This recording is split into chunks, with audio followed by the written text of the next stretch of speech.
Hegde fertility అమ్మ అనే పిలుపుకు శ్రీకారం చుట్టండి. పొందండి ఉచిత మొదటి కన్సల్టేషన్, మొదటి స్కాన్. సంప్రదించండి 8880747474.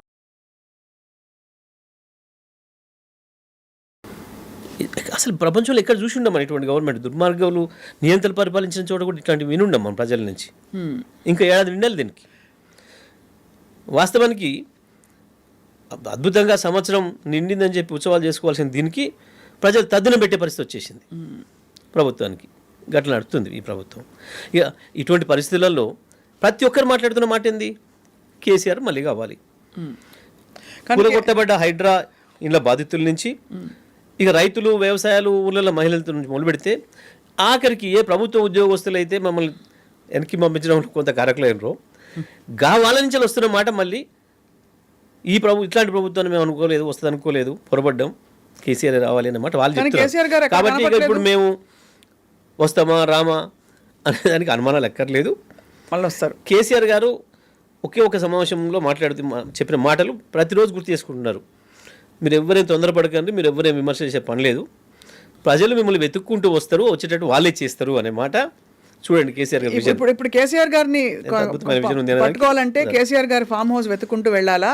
కేసీఆర్ గారు ఇంత జరుగుతున్నా కూడా ఎందుకు ఒక ప్రతిపక్ష నాయకుడిగా బయటికి రావట్లేదు? ఎంత తెలివితక్కువ ప్రశ్న ఇదంటే, కేసీఆర్ ఎక్కడ ఉండాలి అక్కడ ఉన్నాడు కదా. కేసీఆర్ ప్రతి హైదరాబాద్ మనసులో ఉన్నాడు.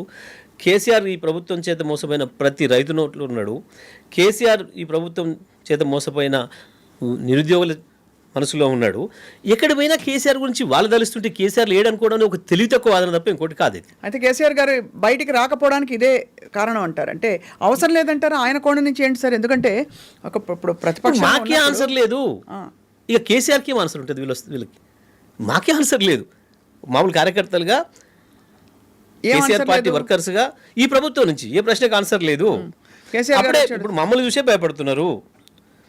వరద బాధితుల దగ్గర రాలేదని వరద బాధితుల దగ్గర పోతే దాడి చేసినారు.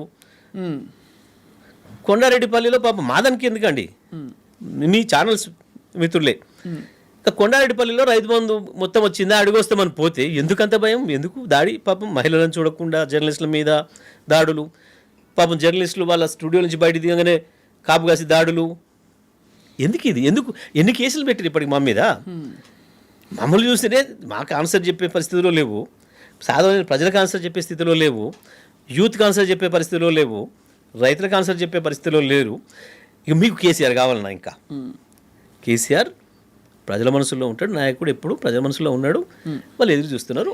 కాకపోతే ఎన్నికల సమయం కాదు కాబట్టి ప్రజలు ఏం చేయాలి, ఇంకా 4 ఏళ్ళు ఓపిక ఎట్లా పట్టాలి అని బాధతో కనబడుతున్నారు.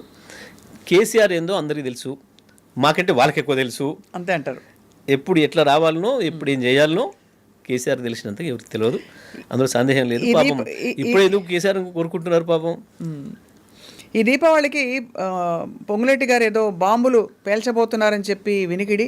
మీ కీలక నాయకులు చాలామంది అరెస్ట్ అవుతారా? ఫోన్ ట్యాపింగ్ వ్యవహారం, ఎవరెవరు ఫోన్లు ట్యాప్ అయ్యాయి? నేను అనుకుంటూ ఏంటంటే ట్యాప్ అయినాయా సార్? సియోలు వెళ్ళారు కదా, అటు ఉత్తర కొరియా, దక్షిణ కొరియా ఎప్పుడు యుద్ధం రెగ్యులర్ చేసుకున్నది కాబట్టి ఏదైనా మంచి బాంబులు తయారు చేసిరేమో. ఈయన హౌస్ ఉంది కదా, అదేంది దాంట్లో కట్టింది హిమాయసాగర్లో, బహుశా అక్కడ కొత్త బాంబులు పేల్చేసి ఏమన్నా దీపావళి బాగా చేసుకుందాం అనుకుంటుండే మాకు తెలియదు. కానీ ఇవన్నీ తెలివి తక్కువ మాటలతోని, డైవర్షన్ మాటలతోని సియోలు పోయింది, ఫెయిల్ అయింది, పరువు పోయింది, ప్రజల దృష్టిలో ఖతమైపోయినారు. అక్కడి నుంచి ఏం చెప్పాలో తెలియక వీళ్ళు పట్టుకపోయిన ఒక జర్నలిస్ట్కే నువ్వు వీడియో పెట్టు అని చెప్పి రిక్వెస్ట్ చేసుకొని పెట్టించుకొని ఏందో వదిలి, ఇది ఇంత పెద్దగా వస్తుంది పేపర్లలో, ఇక మొత్తం ఇదే ఇష్యూ అయిపోతుంది, ఇప్పుడు మేము సీఎల్కి వచ్చింది మర్చిపోతారు ప్రజలు అన్న ఒక తెలివి తక్కువ డైవర్షన్ పాలిటిక్స్. జనరల్గా ఎప్పుడు చేస్తారంటే డైవర్షన్ చేయడానికి కొన్ని సందర్భాల్లో ప్రభుత్వాలు ఏదైనా ఒక మేజర్ ఇష్యూ వచ్చినప్పుడు దాన్ని డైవర్ట్ చేయడం కొరకు ప్రభుత్వమే ఒక సమస్యను సృష్టించడం అనేది అక్కడిక్కడ జరుగుతుంటుంది దేశంలో కానీ ప్రపంచంలో కానీ. కానీ వీళ్ళు ఆట మొదలు పెట్టకముందే డైవర్షన్ చేసే పరిస్థితి ఏడాది రెండో ముందే ప్రజలు మర్చిపోతారు అనుకోవడం ఒక తెలివి తక్కువతనం. ఇవన్నీ కూడా గాయ పట్టించుకోలేని ప్రజలు. ఫోన్ ట్యాపింగ్ జరిగిందా సార్? అసలు ఏమన్నా నిన్న మీ హయాంలో కేటీఆర్ గారు చెప్పారు కదా స్పష్టంగా, నేను నిలబడి ఉన్న మాట మీద ఇక్కడనే కూర్చుంటా, యాంకర్తో చెప్పిన మాట ఇక్కడే కూర్చుంటా, లై డిటెక్టర్ తీసుకురమ్మని చెప్పండి, రేవంత్ రెడ్డిని రమ్మని చెప్పండి, నేను ఏం చేయాలో అది చేస్తా. లైట్ డిటెక్టర్ ముందు మీరు ఎట్లా చెప్పుకుంటే అట్లా మాట్లాడతా. నేను చేయలేదని నిరూపించుకుంటా. ఇప్పుడు రేవంత్ రెడ్డి చేస్తలేనని చెప్పి లైట్ డిటెక్టర్ ముందర మాట్లాడమనండి. ఓ రేవంత్ రెడ్డి గారు చేస్తారైతే ఇలా పేపర్లలో అన్నిట్లో అదే వార్త. అయ్యో మీరు ఫోన్ ట్యాపింగ్ చూస్తున్నా అదే. బట్ రేవంత్ రెడ్డి చేస్తున్నాడు ఇప్పుడు. ఏంది ఆయన మంత్రులు ఆయన ఎమ్మెల్యేలతో సహా ప్రతిపక్ష నాయకులు కూడా చేస్తున్నాడు మాట చెప్పినాడు. దాన్ని ఛాలెంజ్ చేసినాడు. I'm ready to light detector test అని చెప్పి మా ఇద్దరు చేయండి అని కూడా చెప్పినాడు. తేలిపోతుంది అని చెప్పి ఇంత మించిన ఆన్సర్ అవసరం లేదని అనుకుంటున్నాను. సార్, ఎన్కన్వెన్షనల్ కూల్చివేత జరిగినప్పుడు మీ స్పందన ఏమిటి సహజంగా? అండ్ అలాగే ఎన్కన్వెన్షన్ని అలా చలామణి అయిపోవడానికి కేటీఆర్ గారు అవుట్ ఆఫ్ ద వే వెళ్ళి అక్రమంగా పర్మిషన్స్ ఇచ్చారనే ఆరోపణలు ఏవైతే వచ్చాయో దాని మీద మీ స్పందన ఏంటి? అసలు మాట్లాడడానికి కొంచెం బుద్ధి ఉండాలి వీళ్ళకి. ఎన్కన్వెన్షన్ కట్టింది ఎప్పుడండి? ఎన్కన్వెన్షన్ కట్టింది ఎప్పుడు? రేవంత్ రెడ్డి గారి కూతురు పెళ్ళైంది ఎప్పుడు? ఇంకా అంతకంటే ముందు ఎన్ని ఫంక్షన్లు అటెండ్ చేసిండు ఆయన? దాంట్లో కన్వెన్షన్ కట్టింది వాళ్ళ పీరియడ్లో, వాళ్ళ ప్రభుత్వం. ఇప్పుడు ఆయన నెత్తినేసుకుంటున్న రాజశేఖర రెడ్డిది ఆయనకు రాజకీయ గురువుగా భావించే, ఇప్పుడు ఆయనకు రాజకీయ గురువు అంటే కూడా చాలా కోపం వచ్చేస్తుంది. పాపం ఆయన సహచరుడట. చంద్రబాబు గారు. ఈయన సహచరుడు చంద్రబాబు గారి ప్రభుత్వంలో కట్టబడే అవన్నీ కూడా దాన్ని తీసుకొచ్చి మాకేదంటే కడతామంటే ప్రజలంతా అమాయకంగా ఉంటారా? కానీ కొండా సురేఖ గారు చాలా అంటే దాదాపు అందరూ షాక్ అయిపోయే కొన్ని వ్యాఖ్యలు చేశారు. నాగార్జున గారి కుటుంబం గురించి మీరు అంటే ఆ పదం చిన్నది అవుతుందండి. సభ్య సమాజం సిగ్గుపడే పద్ధతిలో అంత మంత్రి స్థాయిలో ఉండి మీరు కూడా చాలా బాధ్యత గల పొజిషన్స్లో ఉన్నారు సార్. అందుకే అడుగుతున్నా. అంత కెమెరాల కెమెరాల ముందు ఫ్లోలో అయినా సరే అంత మాట అనేసారంటే ఏ ధీమాతో అనుంటారంటారా? అంటే ఏమైనా ప్రూఫ్ ఉందనుకుంటారా? లేకపోతే బాధ్యత లేని మూర్ఖత్వంతో కూడిన ప్రవర్తన. ఆమె స్థాయి అనుకోవాలి అంతే, అంత మించి నేనే మాట్లాడడానికి లేదు. కానీ గా స్థాయిలో మంత్రులు అయినారు, అది మన అదృష్టం తెలంగాణ ప్రజలకు. అంతే అనుకోవాలి, అంత మించి ఏం లేదు. ఎందుకంటే వారి వేరే ఆడియోస్ కూడా విన్నాం మనం. అంతకుముందు ఎప్పుడో వచ్చింది కానీ మొన్నటితో బాగా ఎక్కువ ఫ్యామిలీ అయినట్టుంది. మరి మీరు కూడా విన్నరో లేదో, లేదంటే కొంచెం ప్రయత్నం చేయండి. సోషల్ మీడియా కూడా దొరుకుతున్నట్టుంది. ఎవరి సంస్కారమైనా ఎవరి విజ్ఞత అన్నా వాళ్ళు మాట్లాడే మాటల్ని బట్టి తెలుస్తుంది. దాన్ని బట్టి వాళ్ళ స్థాయి అంచనా వేయబడుతుంది. కాబట్టి నేను వారిదిగా స్థాయి అని నేను అనుకుంటున్నాను. అందుకని నేను చెప్పాలి వారి గురించి.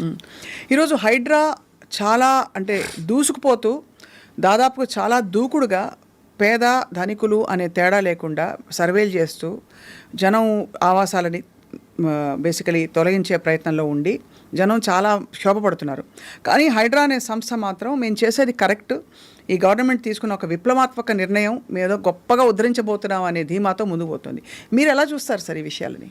వాస్తవానికి హైడ్రా అనేది ఒక చిన్న ఆర్గనైజేషన్, గవర్నమెంట్ సృష్టించిన ఒక చిన్న sir they are bulldozing all the చిన్న ఆఫీస్ డ్వెల్లింగ్స్. అది ఇష్యూనే కాదు అసలు. ఇక్కడ హైడ్రా అనేది ఒక ఇష్యూ కాదు, హైడ్రా ఆఫీసర్ అనేది ఒక ఇష్యూ కాదు. గవర్నమెంట్ ఇక్కడ రెస్పాన్సిబిలిటీ గవర్నమెంట్ది. Hydraa chairman CM. ఇప్పుడు చిన్న అధికారులు మనం చెప్తే చేసి వచ్చేటోళ్ళు వాళ్ళ పెద్ద ఇష్యూ కాదు. హైడ్రా సంస్థ అనేది ఇప్పుడు మనం క్రియేట్ చేసుకుంది ప్రభుత్వం. దాన్ని ఏందో చాలామంది తెలియక ఇంత పెద్దగా కొన్ని పేపర్లు చాలా సంబరపడిపోయి ముందే ఇంత హెడ్డింగ్లు రాసుకొని ఆ ఆఫీసర్లకు కూడా ఇంత పెద్ద సర్టిఫికేట్లు పెట్టి ఒక అత్యుత్సాహాన్ని ప్రదర్శిస్తున్నారు. కానీ హైడ్రా లెక్క ముందు కూడా ఇవన్నీ చట్టాలు ఉన్నాయి, అందులో సందేహం ఏం లేదు.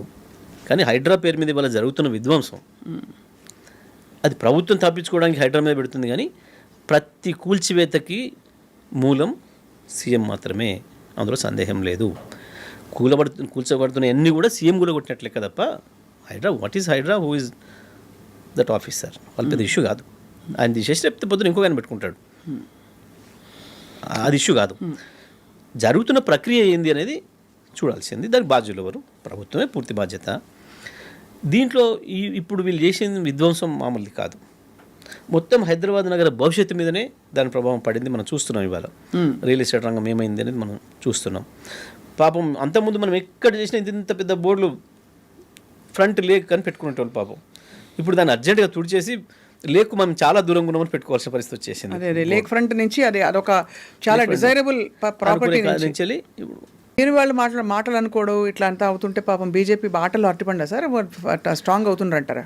ఎందుకు బీజేపీ కాంగ్రెస్ ఒకటే కదా ఇద్దరు ఇక్కడ? మీరిద్దరు ఒకటని వాళ్ళు అంటారు. ఏమో ఎట్లా అవుతుంది మనకు కనబడతలేదా? ఇప్పుడు మనకు ఆధారాలు ఉండాలి కదా సుమన్ గారు. ఆధారాలు ఉండాలి, అఫ్ కోర్స్ లాజికల్గా ఉండాలి. నేను అనేది అక్కడ వాల్మీకి స్కామ్ జరిగింది కర్ణాటకలో. ఆ వాల్మీకి స్కామ్లో అక్కడ ఒక మంత్రిని కూడా అరెస్ట్ చేసిండ్రు, జైల్లో ఉన్నారు, విచారణ జరిగింది మొత్తం. దాంట్లో 45 కోట్లు హైదరాబాద్కి వచ్చినట్టు స్పష్టంగా రికార్డ్స్ ఉన్నాయి. ఎవరెవరికి వచ్చినా కూడా రికార్డ్స్ ఉన్నాయి. ఎందుకు ఈడీ ఇక్కడ ఎందుకు తీసుకోవట్లేదు యాక్షన్? సింపుల్. అదానీని రాహుల్ గారు మొదాని అని పేరు పెట్టిండు. అవును, మోదీ గారి అదాని మోదీ వేరు కాదు, ఇద్దరు ఒకటే. అదాని క్రిప్టో కరెన్సీతో మొత్తం నాశనం చేస్తున్నాడు. ఇటువంటి పారిశ్రామికవేత్తలు వస్తే నాశనం అయిపోతుంది దేశం అని ఓపెన్గా మాట్లాడుతున్నాడు. మన అక్కడ పెడుతున్నారు కదా ఫ్యాక్టరీ. అదే అదానికి ఈయన సపోర్టు. ఎట్లా అనుకోవాలి మనం దీన్ని? అదాని పేరెత్తితేనే మోడీతో సమానంగా తీసుకుంటున్నాడు రాహుల్. అదే అదానిని ఈయన తీసుకొచ్చుకొని మొన్న 100 కోట్ల రూపాయలు కూడా ఇచ్చిపోయినాడు ఈయనకి. ప్రజల గుసగుసలు మొదలైనవి. మనం చూసాం నిన్న రామన్నపేటలో అంబుజా సిమెంట్ కొరకు జరిగిన ప్రజాభిప్రాయ సేకరణలో ప్రజలు మాట్లాడుతున్నారు. ఈయన గవర్నమెంట్కే 100 కోట్లు ఇచ్చిందంటే లోపల 800 కోట్లు ఇచ్చిండ్రో వీళ్ళకు అనే మాట ప్రజల వాయిస్ కదా అది. ఎవరిని భయపెట్టిస్తాడు? కేసు పెట్టించి డాగులు వేస్తే ఇద్దరు week persons, week mind fellows మా ఎమ్మెల్యేలు పోతే పోవచ్చు, కానీ ప్రజల్ని ఎన్ని లక్షల మందిని భయపెట్టిస్తావు? ఎన్ని కోట్ల మందిని భయపెట్టిస్తారు? ఇంత తెలివి తక్కువగా అంటే ఇక్కడ స్పష్టంగా కనబడుతుంది మనకు. ఇంకోటి ఏంది, హైడ్రా విషయంలో బీజేపీలోనే 2-3 వర్షన్స్ ఉన్నాయి. అవును, సమర్థించిన వాళ్ళు ఉన్నారు, ఖండించిన వాళ్ళు ఉన్నారు. అవును, ఉన్నారు. అసలు పార్టీగా ఇంతవరకు వాళ్ళు ఏం మాట్లాడలేదు, ఏం చెప్పలేదు. అసెంబ్లీలో చూసినాం. వాస్తవానికి అసెంబ్లీలో జనరల్గా ఎక్కడైనా ప్రతిపక్షాలన్నీ ఏం చేస్తాయండి, ప్రభుత్వం మీద దాడి పెడితే ప్రభుత్వం లోపల ఎత్తి చూపిస్తాయి. కానీ ఇప్పటికి కూడా బీజేపీ వాళ్ళు కాంగ్రెస్తో గొంతు కలిపి మమ్మల్ని ప్రశ్న చేస్తున్నారు. ఇంత ఆశ్చర్యం. అవతల మోడీ రావులు కొట్టుకుంటుంటారు, ఇక్కడ వీళ్ళిద్దరు కలిసి పనిచేస్తుంటారు. ఏమనాలి దాన్ని? ఇది స్పష్టంగా కనబడతలేదు. ఒక ఓటు 2 పార్టీలు. సింపుల్. అందుకే నేను చెప్పిన మోడీ గారికి ఈ రాష్ట్రంలో కాంగ్రెస్ కూడా బి టీము, కిషన్ రెడ్డి నాయకత్వంలో ఉన్నది ఏ టీము, రేవంత్ రెడ్డి నాయకత్వంలో ఉన్నది బి టీము. ఇప్పటికీ మోడీకి ఇది ఇలా ఉంచుదామని పెట్టారు పక్కన. సింపుల్ అండి. వాళ్ళు రేవంత్ రెడ్డి గారు మా మనిషి అని మోడీ భావిస్తున్నాడు, నా మనిషి అని భావిస్తున్నాడు. సింపుల్. వారి మధ్య నెక్సెస్ మనకు కనబడుతుంది.